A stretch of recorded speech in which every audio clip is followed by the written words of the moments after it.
6 years ago, on a beautiful, sunny day, I went climbing with a group of friends in Montserrat. It started off as the perfect day, filled with laughs, snacks, and epic climbs. Then came the fall.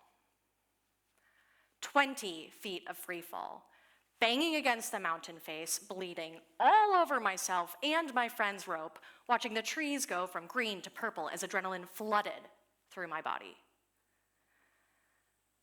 I ended up in the hospital with a permanently immobilized wrist and a brain forever rewired by the fear of falling. But that fall wasn't so much about the physical recovery. Although the 2 surgeries that followed were not insignificant, it was my first real test of resilience in climbing. Learning to climb again wasn't about being fearless. It was about making a choice to dance with that fear. A practice in proving to myself that I could get back up after each fall and keep moving forward even when every little voice inside of my head is begging me to just give up.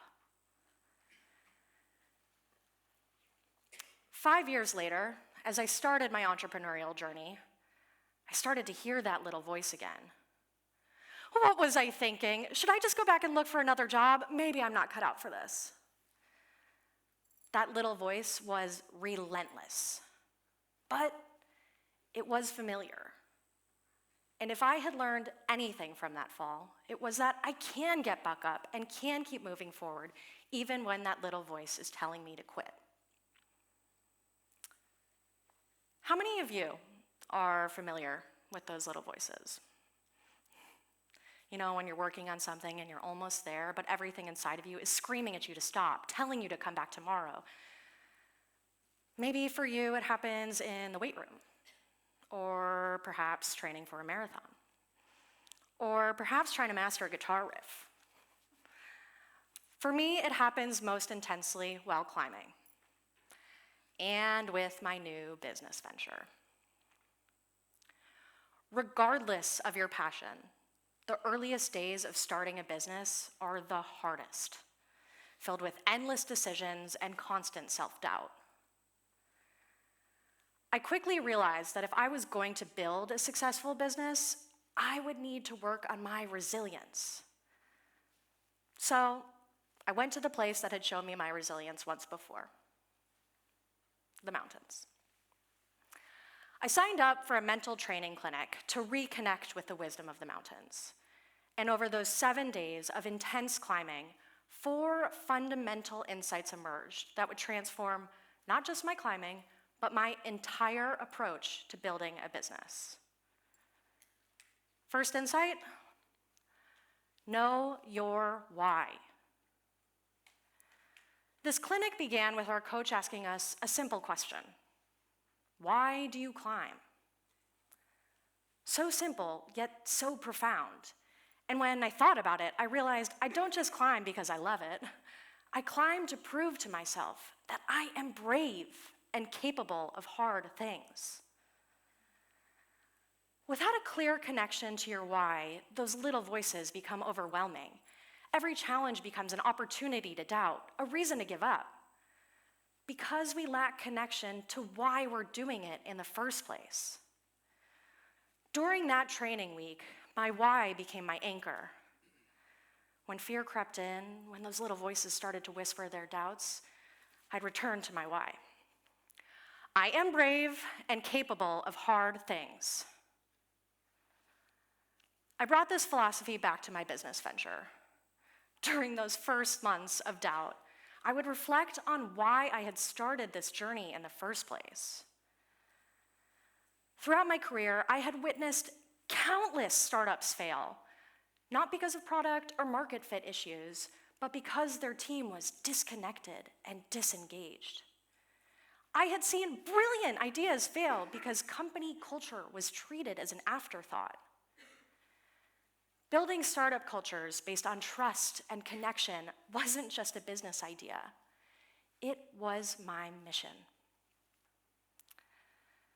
This work was too important to just give up. So for those of you contemplating a challenging endeavor, I ask you, do you know what is your why? Insight 2, laser focus on the smallest next step. That training week, I set a goal to climb a grade higher than my previous limit without any falls. Day 1, disaster. Instead of climbing my project, I found myself falling over and over and over again. It felt like the first few months of my business, where I felt like I was screaming into the void, banging my head against the wall with no new clients in sight. But it all changed when I learned to stop staring at the summit and to focus on the smallest possible next step. Our coach kept drilling this in, constantly asking us, what is the smallest step you can take towards discomfort? As I'd reach for distant holds, planning ambitious moves, I'd hear him shout, smallest next step. I'd look down, reevaluate, and there it always was. A tiny hold I'd missed, placed halfway between where I was and where I originally wanted to go.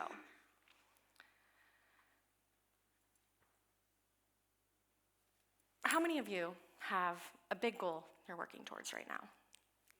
I love that. Look at all that. Maybe it's launching a new business. Maybe it's making a major career pivot, or perhaps landing that dream role you've been thinking about. Now, for those of you that raise your hand, take a moment and picture the next step towards that goal. Really imagine it. Are you imagining a micro step, or have you combined 3 steps into one giant leap? We live in a world of urgency, where overnight success stories flood our social media feeds, where investors want hockey stick growth and customers expect immediate delivery. In this environment, taking small steps can feel almost embarrassing, like we're not doing enough, not moving fast enough, not dreaming big enough. I see this with my clients all the time. When I ask them about their next step, they'll say something like, launch a new marketing campaign.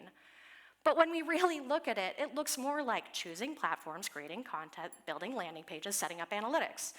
Dozens of tiny steps disguised as one big one. We're so focused on making dramatic progress that we often overlook the tiny steps that would actually get us there safely and sustainably. Progress isn't linear, in climbing or in business. While each focus step may feel insignificant in the moment, they compound into dramatic breakthroughs over time. The third insight, the crucial power of community. There's a common misconception about both climbing and solopreneurship, that they're solo sports. But even Alex Honnold, famous for climbing El Capitan in Yosemite without ropes, didn't get there alone. Well, what we see are the dramatic photos of him scaling that massive wall in solitude. What we don't see are the hundreds of hours he spent practicing with partners, getting feedback from fellow climbers, and building a support system that made that achievement possible. I'd like you to take a moment and think about your community. Who are the people that make it up? Maybe it's mentors who've walked the path before you, peers who understand exactly what you're going through, or friends and family who believe in you, even when you doubt yourself. If you're drawing a blank or your community feels smaller than you'd like, that's okay. Community isn't built overnight. It's cultivated deliberately, one relationship at a time. Now, for the rest of you listening to me who think that building community is a waste of time or a distraction, think again. True resilience isn't just about individual strength. It's about knowing when to lean on your community. Plus, a strong community isn't just support during tough times. They become a source of creative sparks, helping you see new perspectives when you're stuck. They become your brainstorming partners, helping you spot new opportunities you otherwise might have missed. And they bring joy and laughter to the journey, reminding us that success doesn't always have to be so serious. When doubt creeps in, and it will creep in, it's your community who reminds you what you're made of. Fourth insight, you have to believe in yourself. Now, I was a bit reluctant to include this one, given its cheese factor, but something fascinating unfolded that week as I worked on my climbing project. I studied that route, I knew every single little move, I had the unwavering support of my coach and my partner, and yet, every time I'd make it to the most challenging part of that section, I'd fall. I was doing everything right, or so I thought.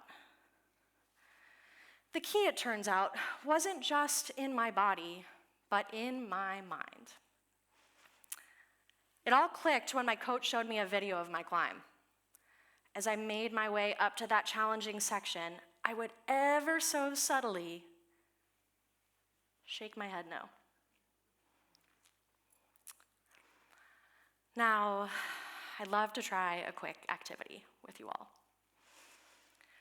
I invite you to close your eyes or hold a soft gaze down, whatever feels right, and imagine a challenge in front of you.